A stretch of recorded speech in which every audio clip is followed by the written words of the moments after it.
चलो भाई फिर से आ जाओ, चैप्टर कंटिन्यू करते हैं, आज इसको कंप्लीट करते हैं। पिछले चैप्टर तक अपन ने रिफ्लेक्स आर्च वगैरह सब कुछ देख लिया था। आज हम सबसे पहले इसका देख लेते हैं प्रोटेक्शन ऑफ सीएनएस में क्या क्या आता है। लेयर्स आपको कभी आ सकती है कि प्रोटेक्शन ऑफ सीएनएस में क्या क्या आएगा, इसको खत्म करते हैं, आगे बढ़ते हैं, आज इस चैप्टर को खत्म करेंगे। ठीक है, देखो सीएनएस के प्रोटेक्शन में और क्या क्या आएगा। देखो सबसे पहले क्या है, ऊपर सबसे पहले स्किन आएगी, उसके बाद क्या है, उसके बाद आपकी बोन आएगी, उसके अंदर 3 लेयर और आती है, उनको बोलते हैं मेनिंजेस। क्या बोलते हैं? मेनिंजेस। कौन कौन सी मेनिंजेस होती है भाई? ड्यूरा मैटर, एरिकनॉइड, पाया मैटर। कैसे नाम याद करोगे? DAP, आउटर मोस्ट से इनर मोस्ट। कौन कौन सी?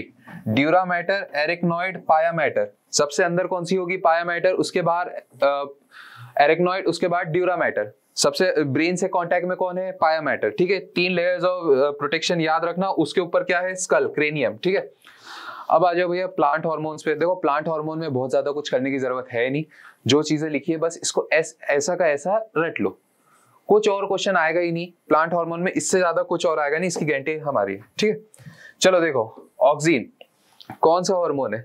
ऑक्सीन, क्या नाम है? ऑक्सीन। ठीक है, इसको देखो, helps in growth of plant tissue. कहां से सेक्रीट होगा? रूट या शूट की टिप में से। ठीक है, टिप की ग्रोथ कराएगा। दूसरा cytokinin, promote cell division and delay ageing of cell. भाई मियोसिस के टाइम पे पढ़ा होगा ना साइटोकाइनेसिस, तो क्या है? Promote cell division and delays ageing of cell. Cell division बढ़ाएगा और डिले ऑफ एजिंग करेगा। ठीक है, मतलब एजिंग कम करेगा, सेल्स की एज को कम करेगा, मतलब एजिंग की प्रोसेस स्लो डाउन कर देगा।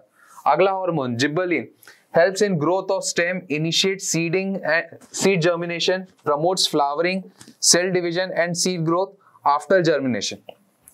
ग्रोथ ऑफ स्टेम किसमें? शुगर केन प्लांट्स में। ठीक है, इनिशिएशन ऑफ सीड जर्मिनेशन किसमें करा रहा है, या फ्लावरिंग किसमें करा रहा है? ये वाटरमेलन में कराता है। ठीक है, कहां पर है? वाटरमेलन। अगर पूछे ग्रोथ ऑफ स्टेम कहां पे है, तो शुगर केन। ठीक है, अगला देखो एब्सिसिक एसिड, और क्या बोलेंगे? ABA।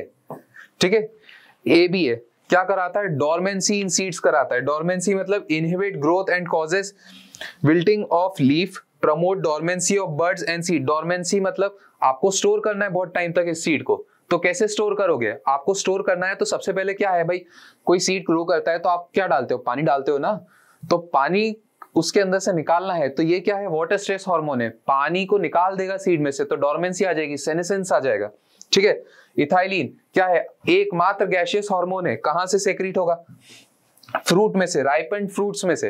भाई सुना होगा ना, खरबूजे को देखकर खरबूजा रंग बदलता है, ये वही है, राइपेंड फ्रूट में से या उसके अंदर से निकलेगा।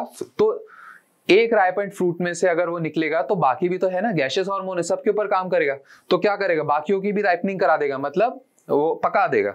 ठीक है, अब देख लो भैया ग्रोथ इंडिपेंडेंट मूवमेंट। ठीक है, क्या है? Movement which are growth related are called nastic movement, which are not growth related are called nastic movement. ठीक है, और जो ग्रोथ रिलेटेड होगी वो ट्रॉपिक मूवमेंट। कौन कौन सी? एक तो नास्टिक हो गई, दूसरी क्या हो गई? ट्रॉपिक मूवमेंट हो गई। ठीक है, नास्टिक कौन सी है? Not growth related. ट्रॉपिक कौन सी है? Growth related. ठीक है, आगे बढ़ो। Movement occur in response to environmental stimuli, but the direction of response is not dependent on the direction of the stimulus. मतलब क्या कि stimulus तो आया है, लेकिन जो growth हुई है वो डायरेक्शनल नहीं है। मतलब जैसे एग्जांपल के लिए देखो, थिग्मोनास्टिक कौन सा? Touch me not plant. कौन सा? माइमोसा। अब क्या होता है? टच करोगे, आपने टच तो कर दिया, बट क्या जिस तरफ टच करा उस तरफ डायरेक्शन है? कोई डायरेक्शन है उसकी? आपने टच कर दिया लेकिन उसकी कोई डायरेक्शन तो नहीं है ना वापस लीफ की बंद होने की, तो क्या है? थिग्मोनास्टिक मूवमेंट है, नॉन डायरेक्शनल। स्टिमुलस से कोई फर्क ही नहीं पड़ता कि किस डायरेक्शन में, उसकी मूवमेंट नॉन डायरेक्शनल होगी। अगला देखो क्या है? ग्रोथ रिलेटेड क्या होती है? अभी बताया था, ट्रॉपिक मूवमेंट है। Nastic movement not growth related, और ट्रॉपिक मूवमेंट ग्रोथ रिलेटेड होगी। ठीक है, इसके अंदर क्या क्या आएगा? कोई सी भी ट्रॉपिक मूवमेंट, जैसे जियोट्रॉपिज्म। एग्जाम्पल दिख रहा है, रूट क्या है? रूट हमेशा ग्रेविटी की तरफ जाएगी, जहां ग्रेविटी होगी वहां, वो क्या है? Positive geotropism. और शूट जो है, जो ऊपर की तरफ जाएगा, वो हमेशा नेगेटिव जियोट्रॉपिज्म, ऊपर की तरफ है, ग्रेविटी के ऑपोजिट ग्रो कर रहा है। ठीक है, इसके और एग्जांपल्स देख लो, जैसे फोटोट्रॉपिज्म है, लाइट की तरफ, जैसे सनफ्लावर जिस तरफ लाइट होती है, सनलाइट, सन जिस तरफ होगा ना उसी तरफ सनफ्लावर का फेस मूव करेगा। फिर क्या है, जियोट्रोपिज्म, अभी देखा अपन ने हर चीज में। कीमोट्रोपिज्म क्या होता है? कीमोट्रोपिज्म जैसे आपने पढ़ा होगा रिप्रोडक्शन वाले चैप्टर के अंदर फ्लावरिंग प्लांट्स में, तो उसके अंदर फर्टिलाइजेशन में क्या होता है, पोलन ग्रेन ऊपर आता है, पोलन ग्रेन पोलन ट्यूब निकालता है और वो नीचे जाता है। पोलन ग्रेन पोलन ट्यूब निकालता कैसे? तो केमिकल मैसेंजर, केमिकल सेक्रेट होते हैं, वो बताते हैं कि भाई सही जगह आए हो, पोलन ट्यूब निकालो और अंदर जाओ, तो वहां पे केमिकल मैसेंजर। हाइड्रोट्रोपिज्म, जो प्लांट्स पानी में ग्रो करते हैं, ठीक है। उसके बाद थिग्मोट्रोपिज्म, टच रिलेटेड, कौन सा है? देखो टच डिपेंडेंट। अब इसको थिग्मोनास्टिक से मत कंफ्यूज कर लेना कि थिग्मोनास्टिक नहीं, ये ट्रॉपिक है, वो नास्टिक था। उसके बाद देख लो geotropism, movement of plant in response to earth gravitational force, अभी देखा, towards gravity positive, away from gravity negative, root grows toward, ठीक है।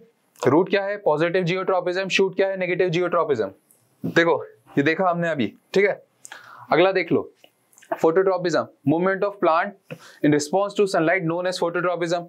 टुवर्ड्स लाइट फोटोट्रोपिज्म पॉजिटिव है और अवे फ्रॉम लाइट नेगेटिव है। ये चीज याद रखना, जिसकी तरफ जाए वो हमेशा पॉजिटिव और ऑपोजिट जाए तो नेगेटिव है। Stem moves towards the sunlight and root move away from the light, ठीक है। तो ये क्या है? रूट क्या होगी इसके अंदर? नेगेटिव शो ग्रो करेगी। और कहाँ गया स्टेम? स्टेम क्या शो करेगा? पॉजिटिव, ठीक है। अगला देखो हाइड्रोट्रोपिज्म, अभी बताया जो पानी की तरफ है। भाई ट्रोपिज्म है मतलब डायरेक्शनल ग्रोथ है, हाइड्रो है मतलब पानी है, तो पानी की तरफ ग्रो करने वाला पॉजिटिव है। जैसे कौन सा है? Again root movement in search of water is positive hydrotropism. भाई रूट भी तो नीचे ग्रो कर रही है ना, पानी चाहिए तो रूट नीचे की तरफ ग्रो करेगी, पानी की सर्च में ही ग्रो करेगी ना, तो उसके अंदर क्या होगा? पॉजिटिव हाइड्रोट्रोपिज्म, ठीक है। जियोट्रोपिज्म भी पॉजिटिव है, हाइड्रोट्रोपिज्म भी पॉजिटिव है, देखा। उसके बाद movement of root toward high humidity levels. अब देखो एग्जांपल देखो, ये देखो रूट नीचे ग्रो कर रही है, पानी की तरफ जा रही है, ठीक है। अगला देखो कीमोट्रोपिज्म का एग्जांपल अभी बताया, पोलन ग्रेन का पोलन ट्यूब निकलना, ठीक है, अभी दिखाया, पढ़ लो इसको। अब देखो थिग्मोट्रोपिज्म क्या बताया था? टच की वजह से मूवमेंट होना, ठीक है। Movement of tendrils around the support positive geotropism. Tendrils मतलब वो जो सपोर्टेड ग्रो करते हैं ना दूसरे प्लांट के ऊपर या किसी भी चीज के ऊपर सपोर्ट लेके ग्रो करते हैं, जिसकी स्टेम इतनी स्ट्रांग होती नहीं है, तो क्या टच सेंसेशन की वजह से, मतलब फील कर रहे हैं कि है वहां पे कुछ, तो अब उससे मैं सपोर्ट ले सकता हूँ, ठीक है, ये है। अब देखो अगला थिग्मोट्रोपिज्म देखा, एग्जांपल देखा, कौन सा? मनी प्लांट में देखा है ना। मनी प्लांट में क्या करते हैं, नीचे अपन क्या लकड़ी गाड़ देते हैं अंदर, और उसके ऊपर क्या मनी प्लांट की स्टेम ग्रो करके ऊपर जाती है। आया समझ में? अब देखो चलो प्लांट वाला खत्म, एंडोक्राइन सिस्टम आओ, इंपॉर्टेंट है, ध्यान से सुनना, ठीक है। एंडोक्राइन ग्लैंड्स क्या होती है? देखो सबसे पहले एक्सोक्राइन देख लो। Exocrine glands are glands that discharge secretion by means of duct. इसको सीधे से लिखना हो तो डक्टेड, और इसको लिखना एंडोक्राइन को तो डक्टलेस। देखो डक्टेड मतलब जो डक्ट के थ्रू अपना सेक्रीशन किसी भी टारगेट जगह पे, टारगेट टिश्यू पे लेके जाएगा, और डक्टलेस मतलब अब डक्ट तो है नहीं लेकिन लेके तो जाना है, तो क्या करता है ये ब्लड में सेक्रीट कर देगा। ब्लड में क्या सेक्रीट करेगा? दोनों हार्मोन ही सेक्रीट करेंगे, ठीक है। देखो endocrine glands are present in human body are the pituitary gland, thyroid gland, adrenal gland, pineal gland, pancreas, ovary, testis, बहुत सारी है यार, ठीक है। अब देखो आगे, देखो सिस्टम है अलग अलग, तो हम एग्जांपल के साथ और डायग्राम के साथ समझेंगे। Pituitary gland, it's a P size gland located in the base of the brain, ठीक है, नीचे की तरफ बेस ऑफ ब्रेन, ठीक है। उसके बाद the master gland as it controls the secretion of all the endocrine glands. भाई ये बोलने की बात है, लेकिन क्या होता है कि हाइपोथैलेमस सेक्रेट करता है, वो रिलीजिंग या इनहिबिटिंग हार्मोन सेक्रेट करता है, जो इसमें आते हैं और इससे रिलीज करवाते हैं। आपके लेवल पे इतना जानने की जरूरत नहीं है, वो आगे की चीज है, बट यहाँ पे अगर याद करना हो तो क्या है, मास्टर ग्लैंड है, ठीक है। It also secrete growth hormone, under secretion of growth hormone causes dwarfism, और ज्यादा सेक्रेशन हो जाए तो एक्रोमेगेली। खली को देखा है, खली देखा है ना, वो है एक्रोमेगेली, ठीक है। पिट्यूटरी ग्लैंड क्या बताया था, बेस ऑफ स्कल में, देखो बेस ऑफ ब्रेन में, सॉरी ये देखो ये बेस ऑफ ब्रेन में कैसी दिख रही है, ये देखो बेस ऑफ ब्रेन में, डायग्राम देख के समझ आया, देखो कितना प्यारा डायग्राम बनाया है यहाँ पे, ठीक है। अब अगली ग्लैंड थायराइड ग्लैंड कहाँ है, एक butterfly shaped gland located in the throat. Throat में ठीक है। उसके बाद इट सेक्रीट्स द हार्मोन थायरॉक्सिन। क्या जरूरी है? आयोडीन खाना। आयोडीन की कमी होगी तो थायराइड ग्लैंड स्वेल हो जाएगी, जिसको हम गोइटर बोलते हैं, ठीक है। Regulates the metabolism of body. कभी भी क्वेश्चन आए कि कौन सा सेक्रीशन है जो मेटाबॉलिज्म को कंट्रोल कर रहा है, तो थायरॉक्सिन कहां से निकलेगा? थायराइड ग्लैंड से। रिलीजिंग हार्मोन के स्टिमुलस में थायराइड स्टिमुलेटिंग हार्मोन TSH, ठीक है। Iodine is required to synthesize thyroxine in the body. In case of iodine deficiency, under secretion of thyroxine leads to goiter. अभी बोला हमने, ठीक है। पूरा नाम एक्सोडीमल गोइटर है, ठीक है। ये देखो थायराइड ग्लैंड कैसी बटरफ्लाई शेप ग्लैंड दिख रही है, देखो ऐसे ट्रैकिया के आसपास ऐसी बटरफ्लाई शेप्ड ऐसी बनी हुई है। आ रहा है समझ में? अब देखो पैंक्रियास। पैंक्रियास क्या है? It is a leaf like gland present behind the stomach in the abdomen. Left side में स्टमक है ना, तो लेफ्ट साइड में ऐसे जाता है स्टमक, तो स्टमक के पीछे यहां से स्टमक है, ऐसे स्टमक जाएगा और यहाँ पे डियोडेनम आएगा। तो डियोडेनम का जो सी शेप कर्व है, जो पहला कर्व मिलता है, उसके बीच में वो स्टमक के पीछे की तरफ ऐसे प्रेजेंट होगी। अभी डायग्राम में देखेंगे अपन, ठीक है। It is endocrine as well as exocrine. Mixed gland, अकेली एंडोक्राइन नहीं है, मिक्स्ड है।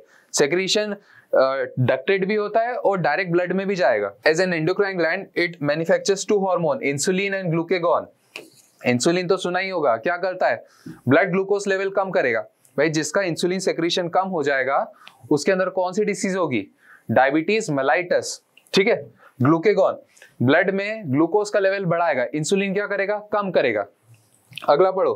Both these hormones are antagonistically and regulate the sugar levels in the blood. बात समझ आई? अरे भाई इंसुलिन कम कर रहा है, ग्लूकेगॉन बढ़ा रहा है, तो एंटागोनिस्ट हुए ना, एक दूसरे के अपोजिट हुए ना। ये देखो पैंक्रियास कैसी सेक्रीशन है, यहाँ पे देखो कहां प्रेजेंट है, क्या बोला था? सी शेप डियोडेनम के बीच में कैसी लीफ लाइक। आया समझ में? As an exocrine gland it secrete enzyme to break down the proteins, lipid, carbohydrate, nucleic acid. ये सब अगली क्लासेस में है कि कौन कौन से सेक्रीशन होंगे जो ब्रेक डाउन करेंगे complex food particle into simple food particles, ठीक है। And insufficient amount of insulin in the pancreas lead to diabetes, from the pancreas lead to diabetes mellitus। अगला एड्रीनल ग्लैंड। रीनल मतलब kidney, adrenal मतलब kidney के ऊपर present. जो gland kidney के ऊपर प्रेजेंट है, देखो डायग्राम में दिख रहा है, किडनी के ऊपर, दोनों किडनी के ऊपर एक एक एड्रीनल ग्लैंड होगी, ठीक है। दो पार्ट में डिवाइडेड होती है, एक एड्रीनल मेडुला, एक एड्रीनल कॉर्टेक्स। कॉर्टेक्स मतलब बाहर वाला पार्ट, मेडुला मतलब अंदर वाला पार्ट, ठीक है। Occurs in pair above each kidney, decrease in size with age. Age के साथ साथ साइज गिरता जाता है। Secrete the hormone adrenaline which helps in the flight and fight response. पिछली वाली वीडियो में हमने देखा था 3F हार्मोन। 3F, जब भी आपको डर लगता है, फ्लाइट है या जाइंट व्हील में बैठे होगे तो ऐसा लगता है ना, नीचे जाते तो एकदम से कुछ रश हुआ, एड्रेनालिन रश जिसको बोलते हैं, जिसकी प्रेजेंस में कुछ भी काम कर लो, मसल एक्टिविटी बढ़ जाएगी, फोकस बढ़ जाएगा, रिस्पॉन्स बढ़ जाएगा, ठीक है। इसको क्या बोलते हैं? कौन सा हार्मोन? 3F हार्मोन, ठीक है। उसके बाद ऑल्सो सेक्रीट नॉर एड्रेनालिन, ठीक है। अगला gonads. Gonads are the gamete producing organ, testis in the male and ovaries in the female. भाई टेस्टिस के अंदर primary sexual organ, testis male के अंदर, और फीमेल के अंदर क्या है? Ovaries. Testis produce the male hormone testosterone and the ovaries produce the female hormone estrogen. आया समझ में? भाई मेल सेक्सुअल कैरेक्टर्स के लिए कौन रिस्पॉन्सिबल है? टेस्टोस्टेरोन। फीमेल के सेक्सुअल कैरेक्टर के लिए कौन रिस्पॉन्सिबल है? एस्ट्रोजन, ठीक है। ये देखो testosterone and estrogen helps in the producing gametes and are responsible for the sexual characteristics of male and female respectively. आया समझ में? अभी इसकी बात करिए, ठीक है। फिर progesterone is the pregnancy hormone. Pregnancy के टाइम पे ज्यादा रिलीज होगा। LH का लेवल ओव्यूलेशन के टाइम पे, रिप्रोडक्शन वाले चैप्टर में हम इसको देखेंगे, ठीक है। फिर अदर एंडोक्राइन ऑर्गन्स के अंदर क्या है?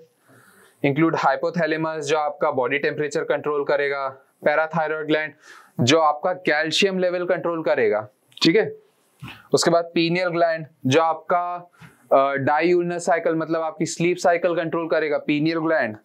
थाइमस ग्लैंड हार्ट के ऊपर प्रेजेंट है, ठीक है। ये सारी चीजें समझ आई? तो शॉर्ट में हमने इस चैप्टर को कंप्लीट करा, जितनी भी चीजें आपके लिए इंपॉर्टेंट थी वो सब करी। आपके बोर्ड्स के लिए इसमें से ज्यादातर क्वेश्चन बन जाएंगे, फिर भी एनसीईआरटी हमेशा पढ़नी है, एनसीईआरटी छोड़ के मत जाना, ऐसा मत समझ लेना कि इसके अंदर हो गया सब हो गया। एनसीईआरटी पढ़ोगे, प्रैक्टिस करोगे, तभी बायो निकलेगा। ठीक है, चलो इस चैप्टर को खत्म करते हैं। हमने दूसरे पार्ट में इस चैप्टर को कंप्लीट कर लिया है। अगला चैप्टर हम आपके लिए जल्दी लेके आएंगे, तो सब्सक्राइब करें रेजोनेंस इंदौर के यूट्यूब चैनल को और इस वीडियो को लाइक भी करो यार, ऐसे क्या बैठे हो, दबाओ।